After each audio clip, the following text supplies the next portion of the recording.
Matapos ng kumpirmahin ng Katniel ang kanilang break-up kamakailan at hindi nila binanggit man lang ang naging dahilan nito, ay marami ang naglalabasan ngayon na tsismis patungkol sa tunay na naging dahilan ng kanilang paghihiwalay.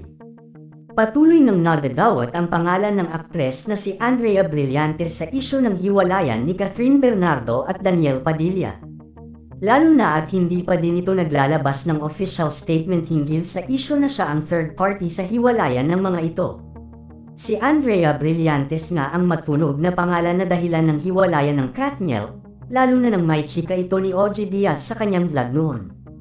Kaya naman maraming fans ngayon ng Katniel ang galit na galit kay Andrea dahil sa ginawa umano nitong pagsira sa relasyon ni Catherine at Daniel.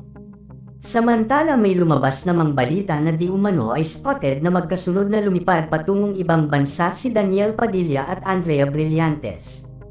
Ayon sa aming source ay totoong nagtungong ibang bansa si Daniel Padilla nitong nakaraang araw lamang, at naspatan din na maging si Andrea ay spotted din na lumipad patungong ibang bansa. Ayon sa mga netizens, mukhang totoo talaga ang chismis na may relasyon na talaga si Daniel at Andrea. Nagpapalamig lamang ng sitwasyon sigurado ang mga ito bago nila ito tuluyang aminin sa publiko. May lumabas din kasing balita na di umano ay ilang buwan na ding hiwalay noon si Kat at DJ nung niligawan ni Daniel si Andrea. Kaya naman maraming fans ni Andrea ang nagtatanggol sa aktres na wala umanong kasalanan ito sa paghihiwalay ni Daniel at Catherine.